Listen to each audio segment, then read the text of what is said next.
August 2nd, 2008. The Pro Football Hall of Fame induction in Canton, Ohio. The ceremony is an annual event. But this time was different from any other. As one man stepped up to the podium, the crowd rose to his feet.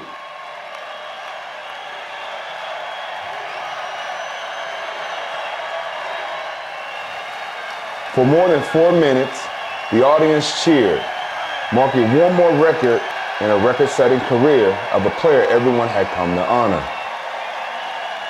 The moment had taken 10 years to arrive, but finally, it was here. I'm Steven Jackson, and in this episode of Legends, we look back at the career of a man that was a model of consistency and excellence. I'm talking about no other than Art Monk.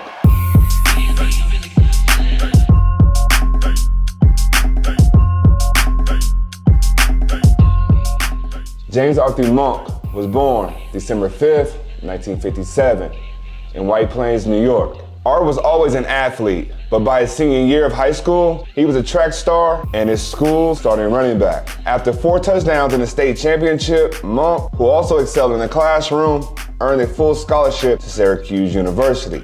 For his first years in college, Art continued to play running back, but he showed a special skill for catching the ball out of the backfield. So in 1979, in Art's senior year, Syracuse switched him to a full-time wide receiver. It was a move that would alter his future. Art caught 40 passes for 716 yards and 3 touchdowns. And Syracuse ended its season by winning its first bowl game since 1961. When the 1980 NFL Draft arrived, Monk's athletic talent made him one of the most sought-after wide receivers in the nation. He was drafted 18th overall by Washington, who paired him with quarterback Joe Theismann. Art lived up to the hype as a rookie, finishing with nearly 800 yards and 3 touchdowns. He was named to the NFL's All-Rookie team. Over the next 2 seasons, Monk will continue to excel, impressing Hall of Fame coach Joe Gibbs with his tireless work ethic. In 1982, Art was Theismann's top target. He played a key role getting Washington to the playoffs.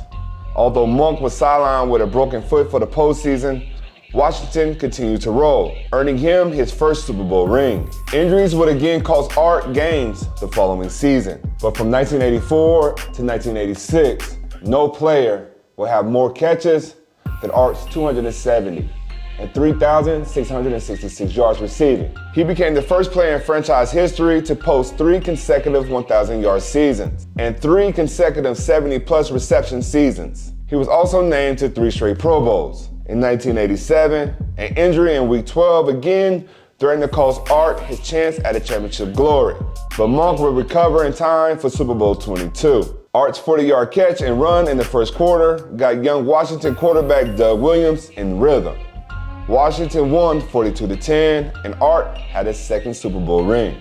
Monk ended the 80s with 2 more outstanding seasons. But Washington would go on to miss the playoffs in 1988 and 89, but they would come back with a revival, and Art would go on to lead the way. After a loss to Dallas during the 1990 season, the soft-spoken Monk called a team meeting, asking players to rededicate themselves to the game. His leadership would change the course of Washington's future.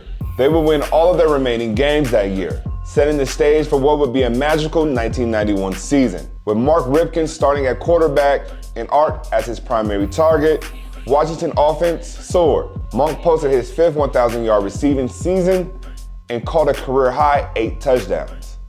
Washington rolled to a 14-2 record and won the NFC East. In the NFC East Championship against Detroit, Art grabbed 5 passes for 94 yards and a 42-10 win.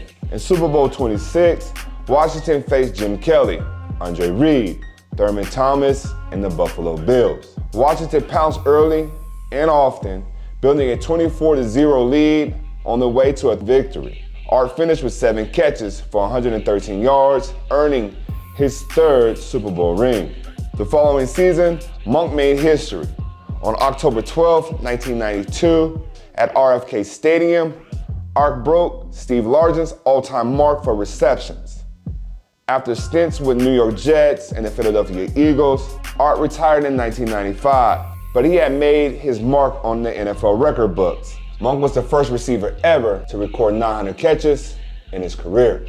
A model of consistency, he finished with 12,721 receiving yards and 68 touchdowns. From 1983 through his final play of his career in 1995, Monk maintained a streak of 183 consecutive games with at least one reception. But it would take until 2008 for Art to receive the phone call. Art Monk paid his dues. He put in his work, consistently showed up time and time again, turning himself into a 3-time champion, leading his team all the way. And that's what makes Art Monk a legend.